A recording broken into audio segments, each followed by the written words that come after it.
comic books, movies, TV, and more. Nerds are everywhere.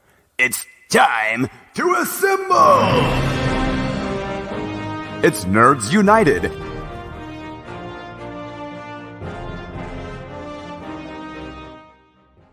Hello and welcome to Maiden Voyage, essentially, of Nerds United Live. We're on YouTube and Facebook, and we hope that you find us and be a part of the conversation and part of this community that we have here at Nerds United. I'm your host, Greg Mahochko, and if this is your first ever Nerds United experience, I've had this podcast, in its original form since 2013. And gosh, 2019, I think, something like that, is when I brought over my good friend, co-host of the year, Mike Luther, to join us regularly. So we are here, we are live, and we're excited to discuss, as you heard in the intro, comic books, movies, TV, all that good nerdy content. Mike, how are you, sir? I'm doing pretty good. I was busy today. Well, actually, I was only busy for the last little bit of time. But we were going to start this at 8:30, and then it was like 8:20, and I still wasn't home. And so I was like, I don't think I'm going to make it in time. You were at the gym, weren't you? No, I have to go to the gym after this. Oh gosh. Yeah. I'm not going to ask where you were then. Now it's officially none of my business. Okay. If it's the gym, I know we talk about it. If it's not the gym, It's something else. We are excited because we, within the last month, 6 weeks, we've earned a really good follower on our YouTube content. He is a regular on the Five Heart show that I do for Nebraska Cornhusker Athletics. Fred Sacco is his name. He is watching us live right now. And the joke, even though this is my show, it's always been my show. The Five Heart Podcast has always been my show, but I've been demoted to panelist. So Fred is here, and the panelist carries over. So yeah, I'm the panelist nice. Here. I'm the panelist there. Fred, thank you so much for joining us. And hey, drop a comment in here as we go along. This is what makes the live show so much fun, is the interaction between us and the viewers. So, Mike, we're just going to do our best to keep this the way we always do. And that is, we always start the show with, man, what have you been reading? What have you been up to this past week? So I didn't get any new comic books, but I started reading my Frankenstein Agents of Shade, which I can never remember what Shade stands for. I think it's Superhero Advanced something executive, defense executive, execution something. I don't know. Anyway, it's pretty good so far. And then I've also been reading my my Dead Man one. Did I finish one? Yes, I finished one, and I don't remember which one it is because it was the DC versus Vampires one, volume 1. It was good. I dropped it off at the library. So. Superhuman Advanced Defense Executive. There we go. Good old Shade. Yes, Fred, I did Google that. One thing about it is that there's like a version of the Creature Commandos in it. Like they're called the Creature Commandos. It's not the Creature Commandos that we're going to see from the Gunniverse in 2025, I think. 2024, late 2020. I think it's 2025. I know it's the first like James Gunn DC project, outside of what he's done with the Suicide Squad and the Peacemaker, when he's taken over the studio. So I think 2025, it's hard to believe that that's already, it's both coming up quickly, but it's also a year away. Yes. Yeah. But that's going to be a good year. 2024 is going to bring us Deadpool and Wolverine. So yes, might be the only thing we have to look forward to this year. Well, I'm so on Sunday, actually, I'm going to go see Ghostbusters. Really? Yes. I had planned on talking about that later in the show, but I know it's in theaters now. So is Godzilla X Kong: The New Empire. Okay. Ghostbusters, I think it's doing very well commercially, but as far as some of its critical reviews, I think it's not. It's the lowest rated in the Ghostbusters franchise on Rotten Tomatoes, I believe. And I wonder if that's. I'm assuming the not the first, the last Ghostbusters Afterlife, I think it was called. I'm assuming that did pretty good critically. Like I know I really liked it, but I'm wondering if since that was so good, if people had higher hopes for this one, and if it didn't meet them, then it's like, well, it's really bad. Like normally they'd rate it 5 out of 10, and but they were expecting greatness, and so now it's a 2 out of 10. Right. Yeah. So the bar being raised. So Ghostbusters Afterlife, the audience score for that on Rotten Tomatoes is 94%. Okay. The tomato meter, I guess maybe that's the critical score, I'm not entirely sure, is 64%. Okay. So quite a, I mean, dare I say, we talked about this quite a bit in the past. I don't give two flips about what somebody else thinks about a movie. If I'm interested in, I'm going to watch it. And we'll get to that, Fred. But Fred says he loved Afterlife. Here, the sequel is meh. And again, it's so tough to to judge them all. Again, we our nature is we like to view things and decide for ourselves. Here's go ahead. Sorry. No, I would say I'm going to have fun. So yeah, I'm going to have a good time. I know that. And that's kind of my approach is, even the audience score is 84%. The critical score is 44%. But if I'm going to the movie theater, it's because I've got some vested interest in it, and I'm excited to see it, and I'm looking forward to it. I don't just go throwing money away to something like, this is going to be a real stinker. It's not how I roll. Also, that Fred, because he's a dual viewer, and the joke over on the Five Heart podcast is that I don't stick to the script and don't follow the notes. So the fact that I'm attempting a format in this debut live show, nice comic reference, because he says Bizarro Planet. What Bizarro Planet are we on? I don't know if we really. I mean, we somewhat have a format, but it goes off the rails pretty quickly. It does, and that's my fault. No, it's quite all right. It's enjoyable. Yeah, I appreciate that. So, what did I read? So I finally did finish Kingdom Come. You've had that for many years. I said you've had that for many years. I've had that, but I didn't find it until a month ago. No, that's not your first time reading it, is it? No, it's not. No. Okay, that's what I've read that a few times. Yeah. But I, because there was such a long period when I was getting a few comics when I was a kid, like one off a spinner rack or something like that at a grocery store here or there. It was, mostly X-Men stuff.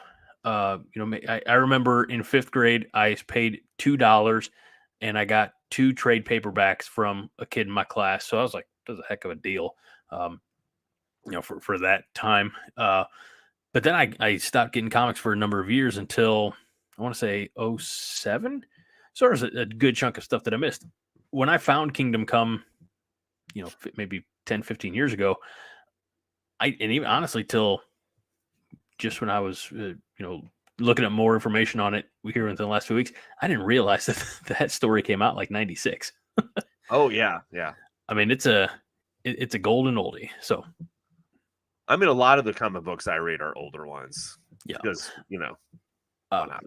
so I did finish it. And before I talk about what else I've been reading, because I picked up another of my books that I had started and set down. Kingdom Come it's an Elseworlds story. Again, Mark Waid and Alex Ross. And I don't know if I'll ever forgive Mark Waid for what he does to Batman in the epilogue of this story, this trade paperback. So Kingdom Come there's a rift. It's almost like Marvel Civil War, in that you have factions of heroes who are each one kind of has their opinion of which way is the right way. And on one side you have Batman and more human, superpower beings like Green Arrows in this group, etc. Superman and Wonder Woman are sort of on the same team, and then you have this new crop of metahumans who didn't ever really have a whole lot of leadership, and so they're a lot more wanton violence. And at the end of the day, there's a nuclear blast. Poor Kansas. And they realize, we've been going about it the wrong way. How can we fix this? Anyway, fast forward a year, and you have Clark Kent, you have Diana, Wonder Woman, and you have Bruce Wayne all meeting up in this superhero-themed diner for lunch. And I don't think I'll ever forgive Mark Waid for what he did to Bruce Wayne here. I'm going to put the picture up of the page, and you have the three that are going to take their order from this Robin costumed server. And when they get to Batman or Bruce Wayne, he says, "Steak well done." And he reiterates that twice. And all I can think of is, what a way to ruin a good steak. Batman is not a steak well done person at all. He's a medium rare guy. Batman's like the raw eggs in the morning type, Yeah. So when I saw this, it broke my heart. This version of Batman, if he's going to order a steak well done, you have to think that he also probably is putting ketchup on it. Oh, absolutely. Yes. 100%. Yeah, he's asking for ketchup. Absolutely. Fred, who is here watching us, will be happy to know that he's not the only dual channel fan of our stuff, because our best friend of the show, Josh Hansen, can't stay. He's at the in-laws, but he misses us. And he says, by all of you, he means Mike. Yeah, I miss you too. So, best friend of the show, Josh. Enjoy time with the in-laws. In-laws are great people as well. So, yeah. So anyway, Mark Waid, what have you done? And it makes me wonder if Mark Waid's ever had a properly cooked steak. No. Absolutely because not. If you're writing it in the book that you want a steak well done, you got to think that you've never eaten a proper, like Mark Waid. You bring Alex Ross, come out to my house. I'll cook you some terrific ribeyes. That'll be just perfect. And Fred says he misses Josh Moore. Mike will come over. You can autograph some books. It'd be a good time. But we'll have our own little cookout Comic-Con. That's a good idea. Yes. I think we've talked about steak on here. You're a ribeye person, salt and pepper, right? S&P, the choice for me. Yes. And medium, I'm guessing. Medium rare. Medium rare. Okay. I like a fair amount of pink in my steak. Okay. See, I don't mind it now. As a kid, when I didn't have taste buds, I would want everything well done. Because and steak sauce. Yeah, absolutely, 100% steak sauce, and definitely A1, and have it well done. Because I was like, well, you can't have. Why would you want to have pink in the middle? But now it's like I'm a medium. I'm more medium. So there's a little bit of pink. Medium. I'll go sometimes medium well. Actually, I remember going from well done and then hearing about like, okay, no, you like there's more flavor to it if you have it undercooked, so to speak. So I would go, but they said like transition to medium well. So for medium well, there's not really any pink, maybe just very, very little, but it's not overdone. That's what the well done is burnt, is what it is. Yeah. But then I transitioned from medium well to medium.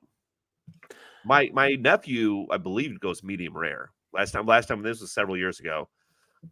Dean Bean. He went medium rare when we went out to eat steak at, where did we go? I think Texas Roadhouse, whatever it's called. Yeah, that sounds about right. Over in Shiloh? Probably, yeah.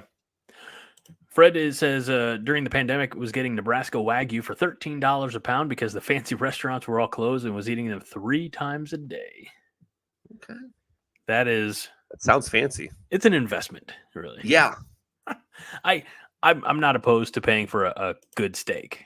But what I won't do is get crazy. You know, like if you see these reels or TikToks, things like that, where they're putting like gold leaf flake on top of it, I'm like, It does nothing. It does nothing. It probably ruins it. And it can't be good for your system.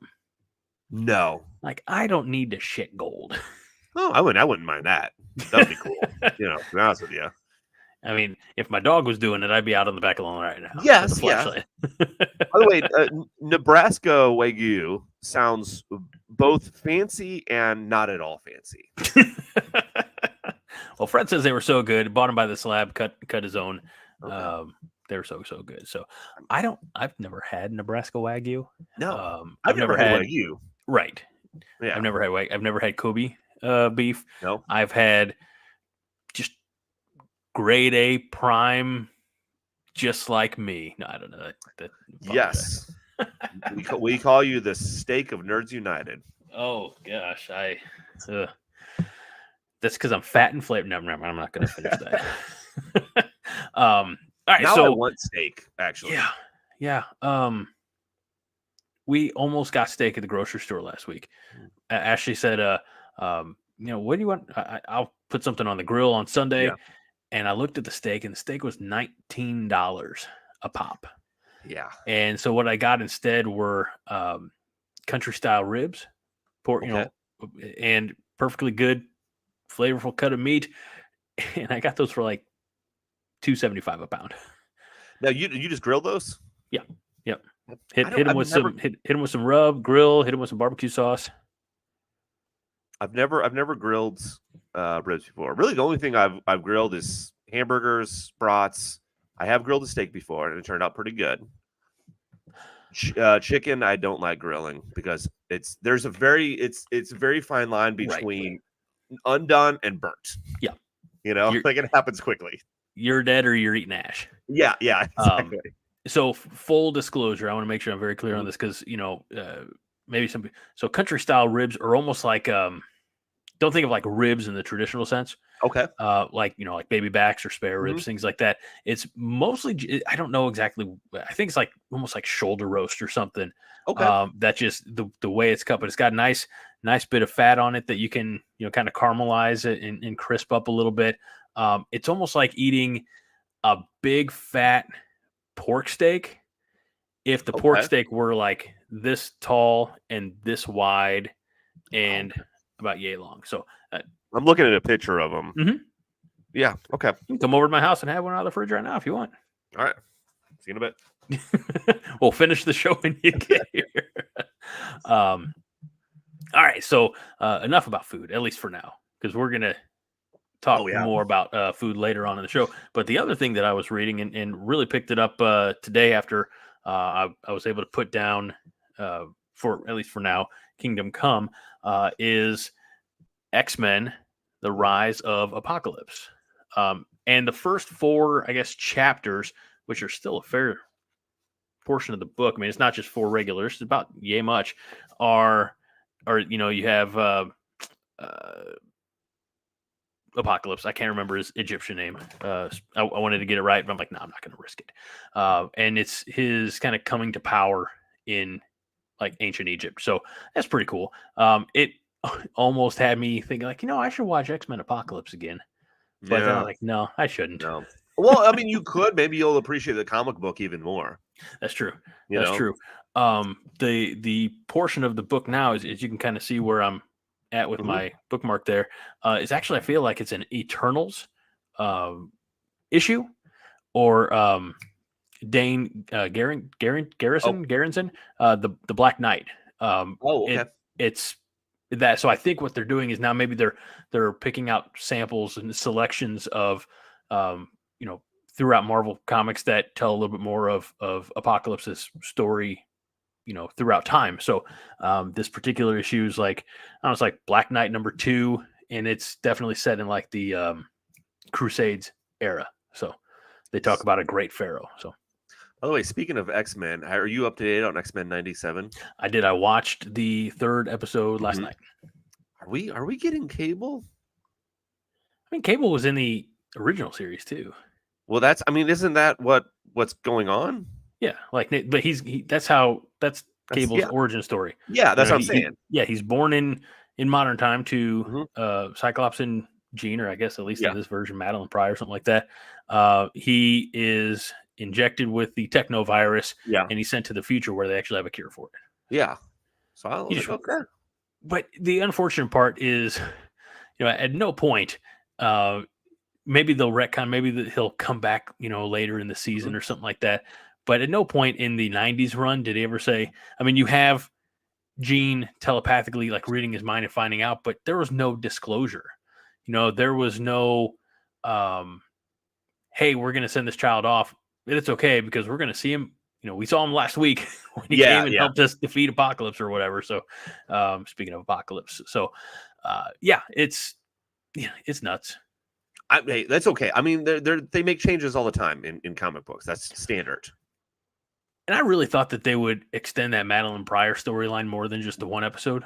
Like I thought that they resolved that far quicker than I anticipated. But it is what it is. I'm not mad at. I feel like, obviously they can't have Magneto being the big bad, and I don't really want to see Apocalypse. I'm really curious to know where they're going to go exactly with Mr. Sinister, because we already saw him infiltrating Morph's mind a little bit in this most recent episode again. So, yeah, I don't know. Wasn't he infiltrating everybody's mind? That's true, because they were all kind of in hell, if I recall. Yeah.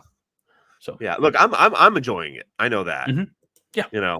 I don't think I was thinking. I want to know your stance on this. Is they're doing another Phoenix storyline?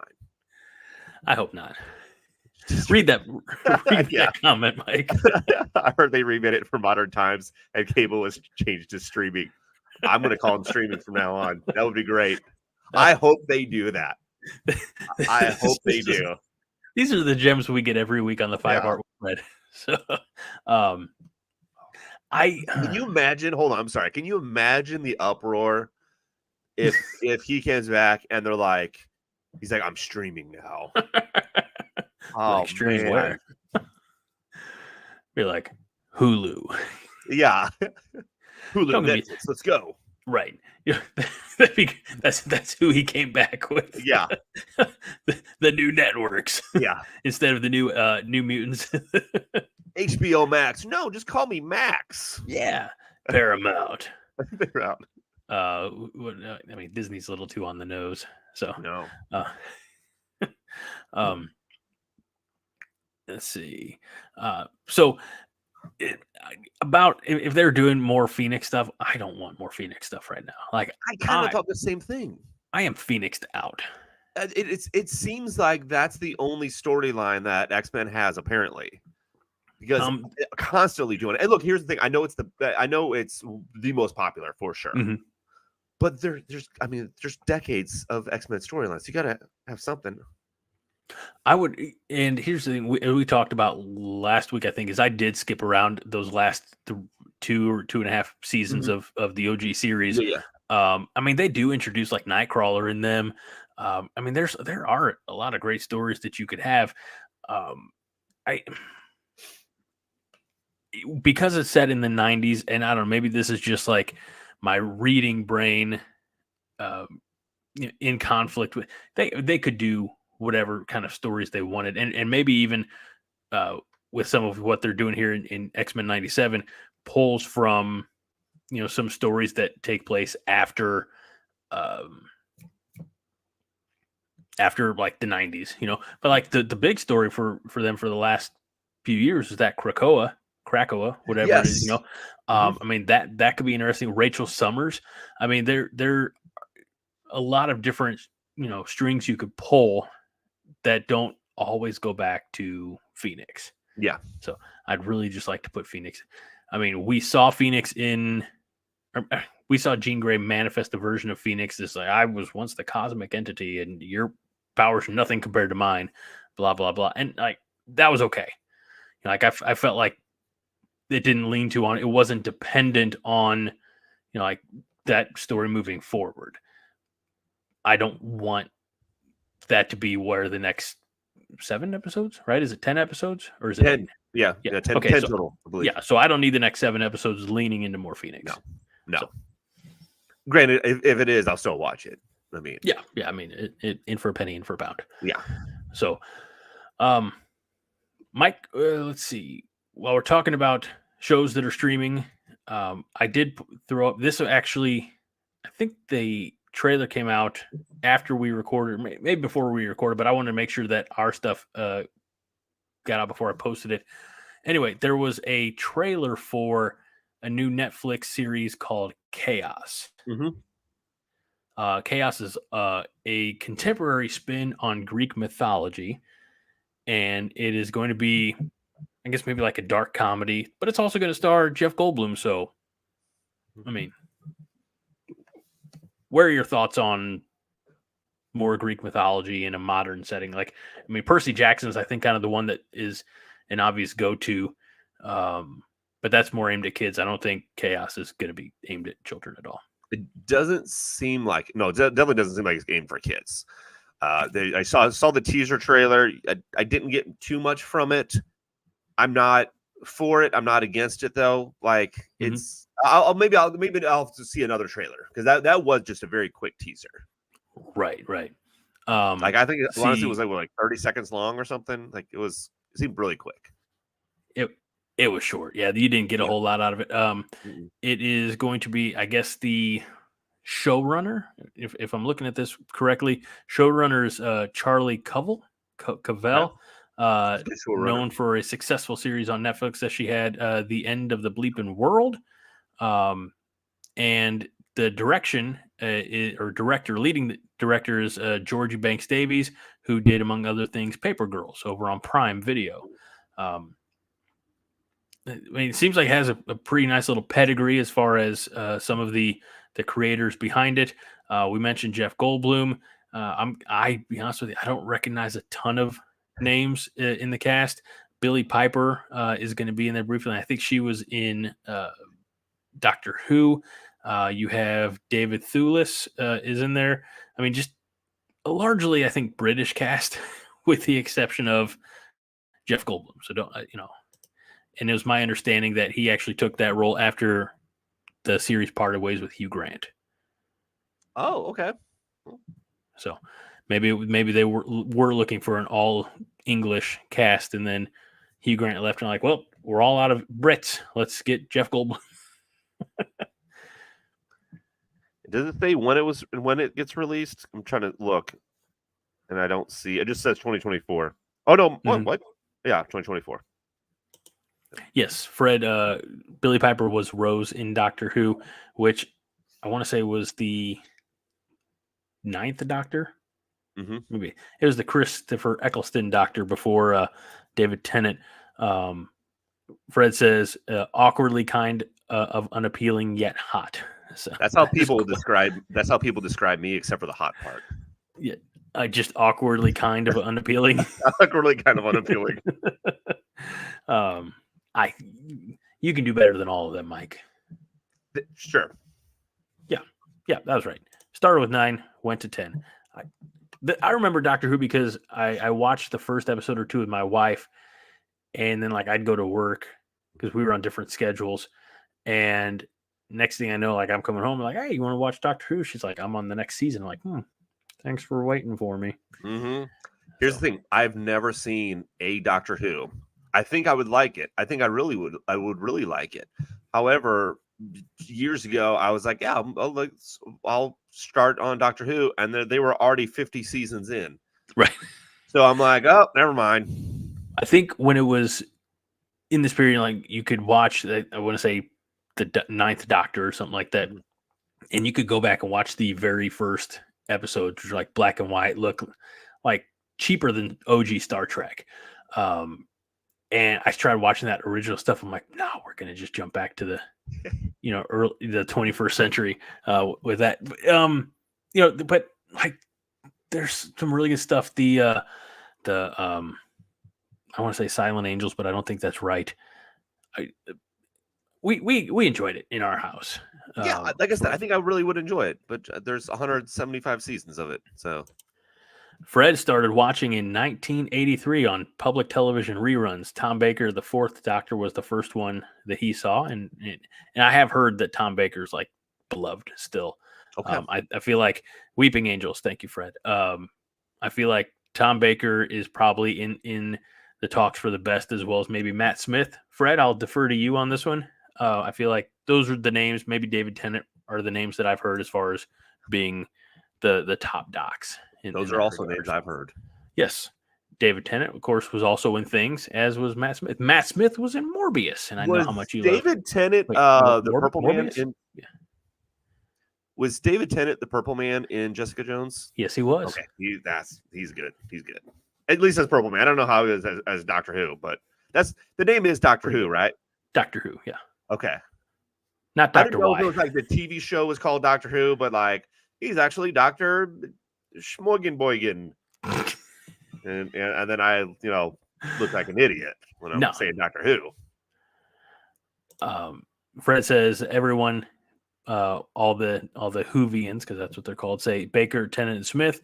Fred himself loved the 12th Doctor, Peter Capaldi. I do remember Peter Capaldi watching some of those episodes as well. So first of all, they should be called Whoers. That's we're not gonna at the height of Doctor Who fandom in our house. I remember one year I got my wife a TARDIS coffee mug. Okay. Did she like it? We're still in our cabinet. Okay, but that doesn't answer it, but it's buried still there. in the back. I mean, she did. She liked it. It was her work mug for the longest time. Oh, nice. And then she kind of stopped drinking hot beverages. So you can tell her she can put cold beverages in there too. I don't think you can. I don't think you're allowed to. But it has the lid, and everything. So it was a nice piece, nice. Yeah. See, the people who run the show, Fred says, are the Whoers, and he also has a TARDIS mug. So, and Dr. Schmoigen coached Wisconsin in the '60s. Fred says that's a nice crossover. True. No, yeah. With Fred here, and when Josh is here, we're going to have a lot of show crossover. So that's good. And Fred uses his to drink scotch out of. So as well, you should. It's any beverage really, especially in a professional setting like my wife as a medical provider. Probably, probably not the scotch. Yeah. No, I was going to say she probably needs the scotch. She's more of a wine drinker. Oh, that's fair. Yeah. When she anyway, moving on. All right, so Chaos, we have unleashed chaos, so to speak. I don't know if I put this up there just so I can make fun of it. So I apologize to everybody, but we all remember the name Kristen Stewart, right? Good old K Stew. K Stew from Twilight and then other things. Yes. I'm sure. I'm assuming she's been in other things. Yeah, no, she was. But the one thing she says she'll never do is a Marvel movie. Okay. Unless her gal pal Greta Gerwig is the director. Well, and to that I say, not sure you were ever really like, we already have a piece of wood in the MCU by the name of Groot.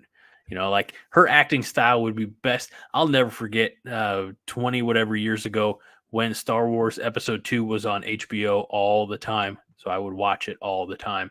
I was young and dumb. But even on the description at that time, it says wooden dialogue. This was they're trying to advertise their own show on the description on their own program.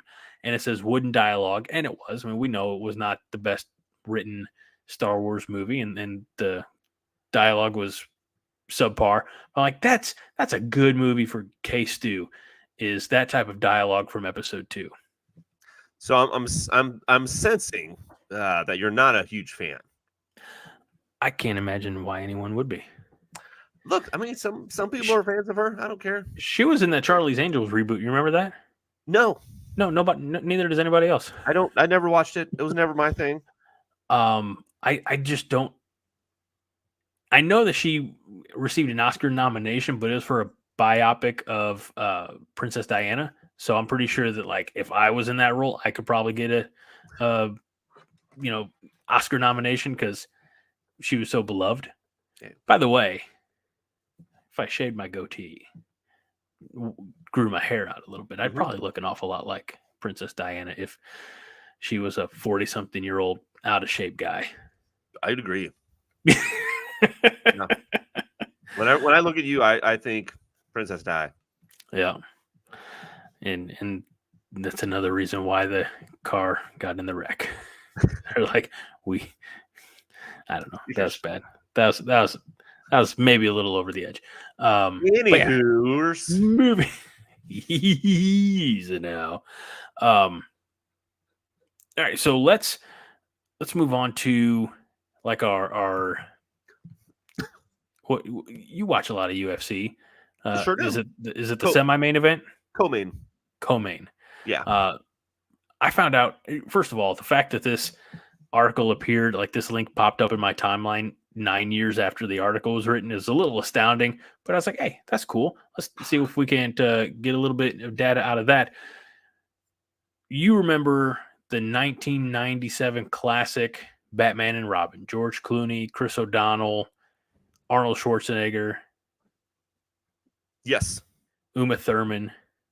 Okay. And you remember Batman Begins, 2005, Christian Bale, other people. I remember both those movies, yes. Yes. Allegedly, there were a lot of Batman movies that were pitched in Hollywood between those two. I didn't realize, or I didn't know that with Batman and Robin being Joel Schumacher's second Batman movie, like he was lining up a third. After Batman Forever, like, oh yeah, we do the second one. We like that Batman Forever so much, we're going to give you a third. And so he started working on a third. And it sounded really good. But because Batman and Robin was the drizzling shits, it never got made. And I want to share a little bit about what we could have seen in this. I mean, I saw like Batman Unafraid. I saw a few different titles that were thrown around. Would have been George Clooney and Chris O'Donnell again, but no Alicia Silverstone. It was going to bring in new villains, Scarecrow and Harley Quinn. So we would have seen a live action version of Scarecrow, prior to Batman Begins, and we would have seen Harley Quinn in a proper Batman movie, I suppose. Jack Nicholson would have been back. And they were actually looking at, as Joel Schumacher says, it was going to be very dark. And he was on the set of Face Off asking Nick Cage to play Scarecrow. That would have been good at Scarecrow. Couldn't you imagine? Like, yeah, before.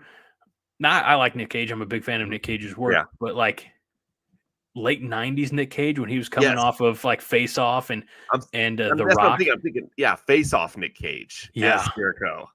That would have been nuts. Or did you ever see Snake Eyes? No. So Snake Eyes is a underrated Nick Cage movie. I don't know if it's streaming. I'm not going to look it up right now, but I've got it on DVD if you ever want. Okay. It's like a kind of a crime thrill that all takes place in one night in, I want to say Atlantic City. I don't think it was Vegas. But I digress. So it was not just going to bring back Jack Nicholson, but as we would learn more, if I see all the comments that I tried to share here, the script culminated with an ambitious all-star sequence that would have seen a hallucinating Batman face the demons of his past, where he's put on trial by the franchise's previous villains. So it would have had cameos from Danny DeVito, Michelle Pfeiffer, Tommy Lee Jones, and Jim Carrey, all leading up to a final confrontation with Jack Nicholson's Joker.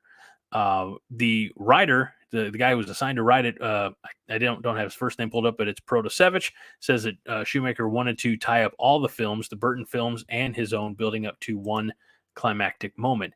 And like, that just sounds awesome. Yes, but here's the thing. It sounds like I don't know why they canceled it or why they didn't approve it. I guess was it just simply because of how bad Batman and Robin did? Yes. I was also wondering if a part of it was like, I know they didn't want to make them darker because they wanted to sell toys. Mm-hmm. That's actually one of the when you get into this, and this is a Hollywood Reporter article from June of 2015. Again, I don't know how it popped up now, but there were several movies. This was just one of a few movies that were pitched. And by the way, as far as who they were eyeing to play Harley Quinn, Courtney Yes. Love. Okay. Well, yeah. Yeah. I'm trying. Because I was trying. When would that have? If it came out, when would it have come out? I want to say probably like 99 or 2000, because Okay. they said that it was. What did they say? They said that the movie was the most expensive movie that like you're asking for a ton of money. He says the writer said he got a call from Joel Schumacher, whose main comment was that I'd written maybe the most expensive movie ever made. That might have been part of it too. But there was another movie that was pitched with Lee Shapiro and Stephen Weiss as screenwriters, called Batman Dark Knight, but it's DARKNIGHT. So I don't know. But it was going to feature villain Scarecrow and Man-Bat. We need a Man-Bat. This list goes on and on.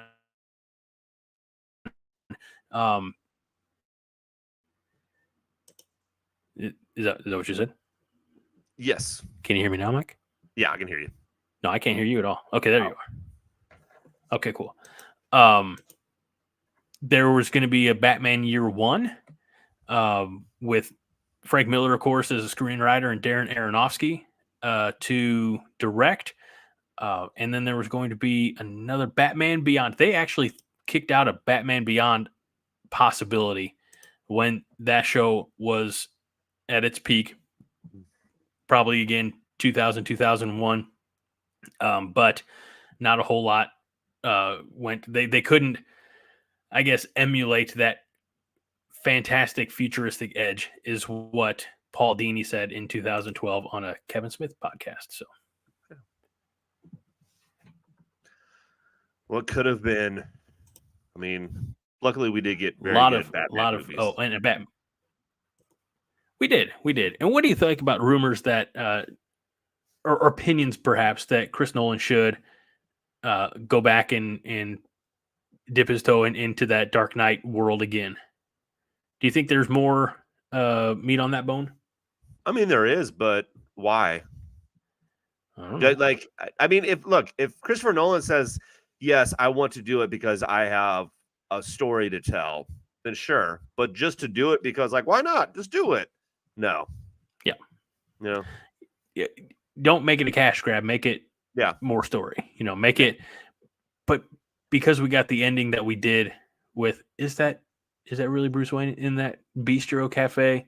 It's ambiguous, kind of like at the end of Inception. You know what I mean? Yeah. So I think leaving it open to those types of questions is just fine. Exactly. Leave it open for whatever your interpretation of it is. Well, Mike, I don't have anything else on my plate. Do you? I do not. I'm ready to look at some cereal. I was going to say nothing on my plate, but I do have something in my bowl. I knew you were going to go there. Thank you. Should you explain what we do now? I think I'll be more than happy to, unless you want to. No, go for it. Okay. So this started, again, 6 or so weeks back with 80s movies that we found some random collage of 80s titles. I said, well, let's have some fun with this. You have to keep, I think that one was 3. We've expanded it to 5, and we've also made our own list. And we've done 90s movies. We have done Marvel and DC movies. And this week, we are doing breakfast cereals. So Mike and I have each, I think Fred's reacting to my pun. That's fine, Fred. By the way, you can join us on Facebook Live, or if you are over on the YouTube side of things, make sure that you give us a like, hit subscribe, and ring that notification bell so that you know every time we drop new content. Or if this is a success, and I'm certainly having fun with this, then next time we put up a live stream or prepare a live stream, which is usually a Friday or Saturday night. So if you're lonely, you can hang out with us. we'll do our best to entertain. But this week we are doing breakfast cereals. So we have each selected 15 different cereals, and I know that because Mike sends me his list in advance, and I make sure we don't duplicate. So, which also means, Mike, I apologize because you did pick out a lot of great cereals. Yeah. By the way, so we can duplicate. Like, I know, or but, I mean, you could. I mean, sometimes you're it's just gonna have to duplicate. Like okay. if you, but also like I don't know. I think you probably made your list today, about an hour ago. Probably, my guess is. No, I did this hours ago. Okay. I had these graphics done this afternoon. Oh, that's true. You do have to do the graphics, yeah. So do you want to go first? I'll go first. Okay. I'll go first. I will put up the cereals that I provided to Mike, and then Mike will again select 5 that he wants to save and abolish the rest. So rest leave. Here we go. Here are your choices. And for the listeners only, I'm going to name these. So we got Golden Crisp, Kaboom, Lucky Charms, Honey Bunches of Oats, Crispix, Quaker Oatmeal Squares, Oops All Berries, Trix, Life, Grape Nuts, Cookie Crisp, Raisin Bran, Wheaties, Honeycomb, and Count Chocolate. Wow, there's some bad ones on here. Man. Sorry. I didn't do that on purpose. No. Here's the. Don't be sorry. It makes it easier for me. Okay. Crispix, you're gone. Grape Nuts, you're gone. Life, you're gone. Raisin Bran, you're gone. Life's underrated. Yeah, I know. Cookie Crisp, that's definitely getting on there. Okay. I'm trying to write these down so I remember. Cookie Crisp is definitely on there. Count Chocula, why not? I want some chocolate in my life. I'm sure I've had Count Chocula. Is that wait? You want chocolate? Is that just for cereal, or is that in all? Hey, I'm either way. There we go. Either way. Let's see here. Look, Lucky Charms is fine, but really, it's just the marshmallows. I did have there's a Lucky Charms protein powder that I've had before. It wasn't called Lucky Charms. It was because the brand name, they can't call it that. But I forgot. It was marshmallow, like Lucky Marshmallows or something like that. I don't know. But I also see Trix on there. Trix are for kids, but I'm a kid at heart, so I'm taking that. Oatmeal Squares, of course not. Oh gosh. That was, oddly enough, that was the first one I thought of. This is so old and boring. You know what? Honey Bunches of Oats. I think they're probably okay. They're great. I think no, probably not great. But doable. So I'm going to put those on there. And I remember Golden Crisp, but I don't remember Golden Crisp. Am I going Golden Crisp or I'm going Oops All Berries? Since I don't remember Golden Crisp, I'm going to go Oops All Berries. And I think that's my 5. Which is funny because you have like the Kellogg's version of Golden Crisp on your list for me. Yeah. So I was like, so here we got, by the way, Fred says it was called Andro, and Mike's forehead swelled the size of the leaders. and Fred's 5 from this list are Grape Nuts, Count Chocula, Lucky Charms, Wheaties, and Honeycomb. Sure. Hey.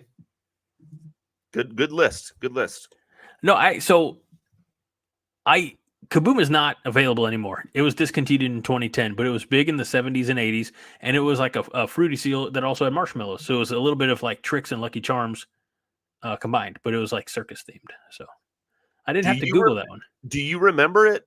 I do. I remember seeing it on the shelves. I remember the clown that you have in this picture is obviously a more modern version, but man, they had like a really like very early draft of a clown, like the 70s and 80s, just looked very, similar, like had the keep red nose, orange hair, blah, blah, blah. But this was definitely an updated version of the Kaboom clown. By the way, before you switch, I want to know your 5 on this. Oh, you want to know my 5 now? We usually do that later. We do really do it later, but I want to know your 5 now. All right. Again, I'm old. Technically you're older than me, but I'm boring. So I would do Honeycomb. Okay. I would do Lucky Charms. I would do Honey Bunches of Oats. I would do Count Chocula, and for its variety, or I shouldn't have versatility. That's what I was looking for. I would do the Quaker oatmeal squares. Okay. I remember Quaker oatmeal squares. The first time I had them, I was probably like 7 or 8. My dad at the time was in a fast pitch softball league, and they were playing in a tournament over in Dayton, Ohio. And that was like our sit in the sun in the middle of summer, like ball game snack, was a little Ziploc baggie of Quaker oatmeal squares. So You want to know a fun fact about me related to cereal, which I think we've talked about at some point in time in this podcast. I don't like milk with my cereal at all. I do. I don't know how to. I've had milk in my cereal, no joke. Unless I was like a very, very little and don't remember. I've had milk in my cereal one time as a kid, and I was like, "This." I don't know why people do this. And also Nolan also doesn't like milk in his cereal. Well, But it wasn't something I taught him.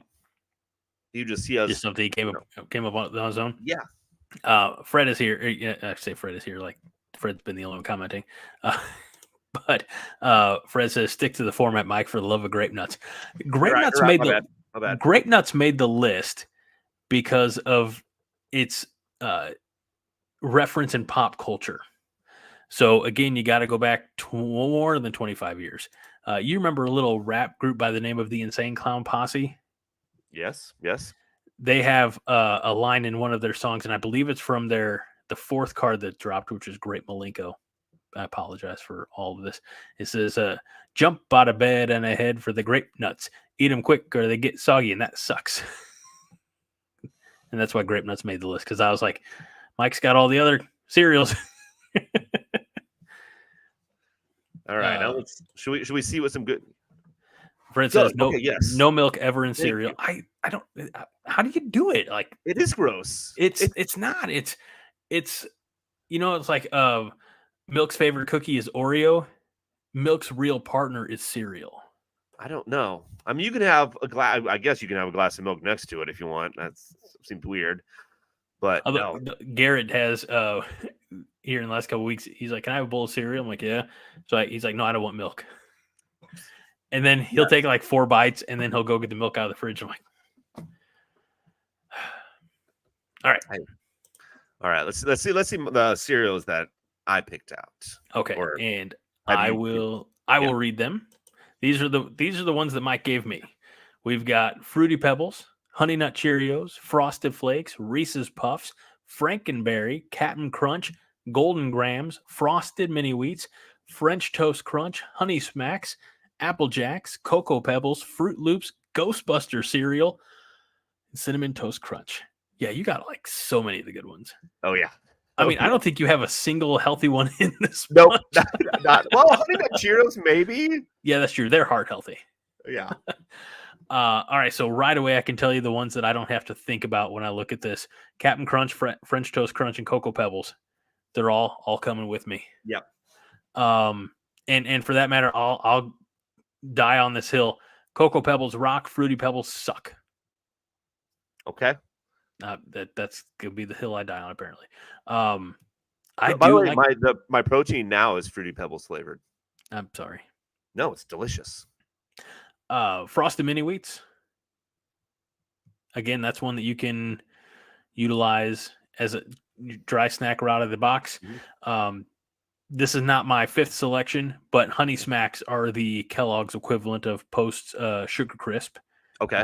Same things Golden Crisp or whatever it was. Yeah, Golden Crisp. I said Sugar Crisp. It was Sugar Bear Golden Crisp.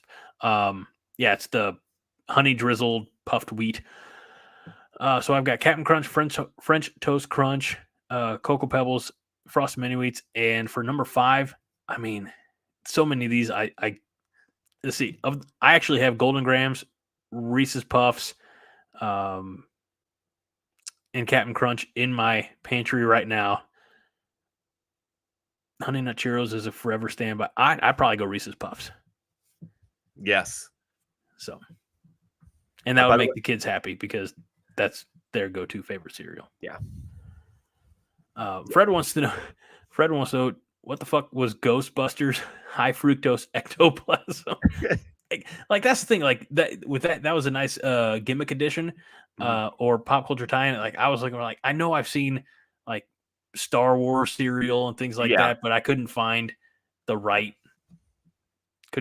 one for it. So I do remember Ghostbusters cereal because the Stay Puft Marshmallow Man or the ghost there was marshmallow, right?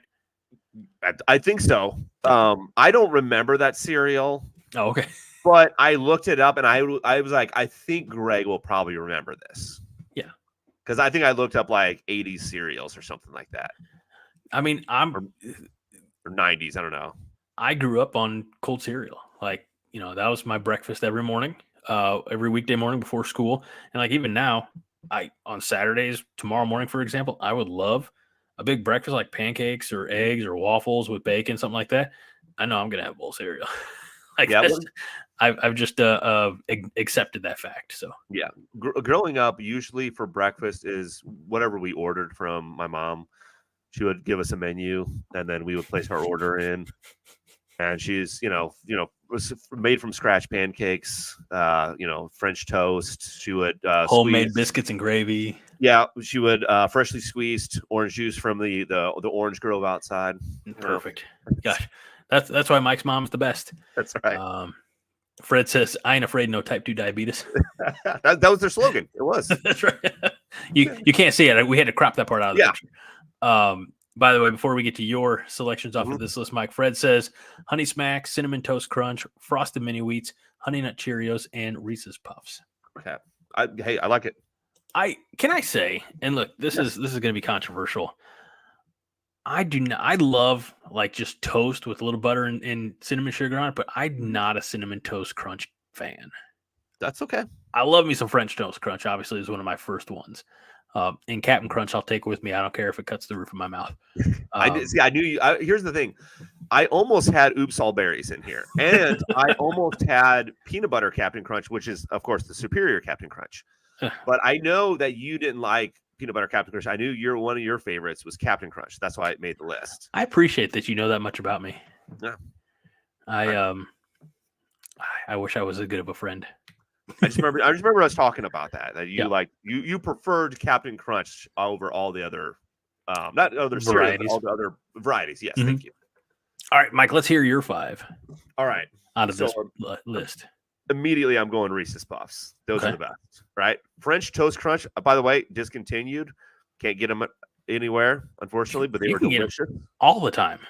French Toast Crunch? They're in my store now. I will get you 2 boxes this weekend. French Toast Crunch, if I looked it up, they said they were discontinued. Google does not lie to me. Hold on. Toast. No. You keep going down your list. I'm going to pull up my grocery store app. Maybe it is. Oh, no, well. It did go a little way away for a little while. Yeah. But honest to God, like I had it a month and a half ago. Was French Toast? Mike, are you drunk? No. No. Boom. Look, I'm going to clip and save $1, but it's $5.59 at Schnucks. Is it the same one? Okay. It's French Toast. All right. Hey, that's good. That's good. I'm glad it's there. I was worried. So I had Reese's Puffs. I have French Toast Crunch. I'm going to go Cinnamon Toast Crunch because Greg's wrong. It's delicious. I'm going to go Fruit Loops. Yeah. And then I'm going to go not Frosted Flakes. Man. You know what? I'm going to go Apple Jacks. Okay. Yeah. I'm going to go Apple Jacks. There's, again, you gave me such a dynamic list that 5th one really could have cycled in, any of them. I went Reese's Puffs because I know when the boys are like, Dad, we have cereal. We go Reese's Puffs. Reese's Puffs are the best. We didn't discover Fruit Loops, but we discovered how much the twins liked Fruit Loops when we went on that trip a couple years back to Wisconsin Dells. And we were just like, all right, here's a bowl of dry cereal. Try not to make a mess. And they were 1 and change at the time. So, of course, they made a mess. But that was just a quick and easy thing that we could give them, there in the morning with a cut up banana or something before we headed out to our morning adventures, and then they'd have a little bit more after nap time. So, like Fruit Loops and Reese's Puffs are probably the twins' favorites. Good choices. If they were sitting here, they first would be like, because I had Rob sitting in my lap when I was finalizing everything, and so he's like, "That's us." So after they got over the novelty of seeing themselves, they'd be like, "Yeah, give me those Fruit Loops and Reese's Puffs, Dad." So, Fred says, "Word to the wise, I wouldn't eat reimagined for modern audiences Frankenberry." I was thinking about the Frankenberry. I think I've had it Frankenberry before, but I don't really remember it. I don't think I've ever had Frankenberry. I've had Booberry. Booberry, before, and what was they had another one that was like wolf themed. I don't know if it was like more. I don't think it was Wolfberry. Hold on, I'm gonna get to the bottom of this. This is what I'm doing, Fred. Yes, I'm googling. And I don't mind. So they had Count Chocula, Frankenberry, Booberry, and they're seasonal from September 1st to October 31st. They have Fruit Brute and Yummy Mummy. And they were discontinued except for limited productions. And they just introduced a new character last year called the Carmela Creeper. I'm assuming it's a caramel flavored. Fruit Brute is the that's the one that's the werewolf, and it is a cartoon zombie DJ, caramel apple flavored corn cereal bits and marshmallows, which I don't think I've ever seen a box for that one. No. So, well. Oh, we should ask what category we should do next. So if anybody has suggestions. That's right. Anybody at all. Yeah. Or the one person who's been with us all night long commenting. Yes. Fred, carte blanche. This is now your show. And I'm again reduced to panelist. Fred, what topic should we kick out a bunch of unnecessary options on next year or next week? Fred, I'm just going to tell you, if it's anything sports related, it's not going to be good for me. So if there's unless it was like UFC fighters, maybe, yeah, but that's not going to be good for Greg then. That's true. I'll be like, and I'm not even allowed to, say Brock Lesnar anymore. But they're Matt Hughes, right? He's from Illinois. Matt Hughes, yeah. I mean, you could go former UFC fighters if you want. So you could have Brock Lesnar on there. No, I don't want to. But again, it would not be good for you. Just like if they were like quarterbacks, I'd be like, couldn't name one. Well, Fred says favorite 90s sci-fi shows. How about how about just favorite 90s shows or 90s shows? We'll do 90 shows, and then we can eliminate the excess. So 90s TV, we've done 90s movies, so next week we'll do 90s TV shows. TV, I like that. So Fred, thank you for being here. That's 2 nights. The 5-heart show last night went 2 hours. That's not long enough. You are the one who said 5 hours. First of all, it's called 5-heart. 5-heart. We're going 5 hours with 5 guys. I don't know how many guys you have on there. Last night it was me and Hoss, another guy, and a lady, Minnie. And Hoss was giving me shit. You talk about 5 guys. Somebody, he was talking about his trip to the gym, and I said, I don't think you need to go to the gym. That's a waste. He's like, tell that to my 3 whatever bench and my 4 whatever squat. I was like, well done. You can bench and squat me. And he's like, you're not that fat. I was like, oh shit. By the way, impressive. It is. But somebody in the comments, and we call them the Chatterfields, said, if Greg puts on any more weight, it's going to be the 5 Chin podcast. Oh, that's brutal. 5 Chin it was a good time. We have a good community over there of laughs. So, all right, next week, 90s TV shows, and we'll have a lot of fun with that. Fred, thank you, everybody. Don't be afraid. Next week, jump on in here. I enjoyed doing this live, Mike. Yeah, it's fun.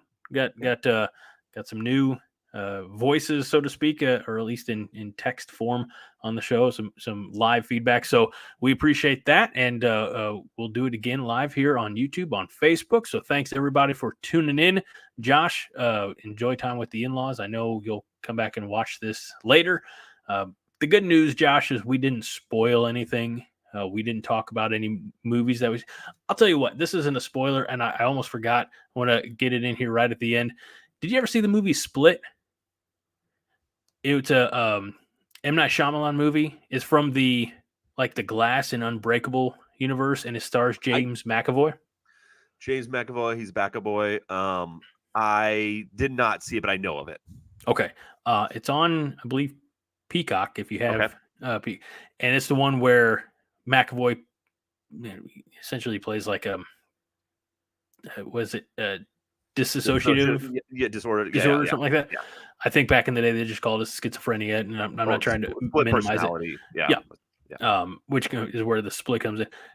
Terrific movie, and you watch McAvoy go from like one persona to another, and it's just you see his facial expressions change, and he did a really great job in the movie. So I watched that this past weekend. I really enjoyed it. So if you haven't watched Split, like I said, it's on Peacock, and it might be on other services as well. So yeah, that I just want to make sure that I got that out there. Fred says, "I'll see you guys next week if I'm soberish. Have a good evening." So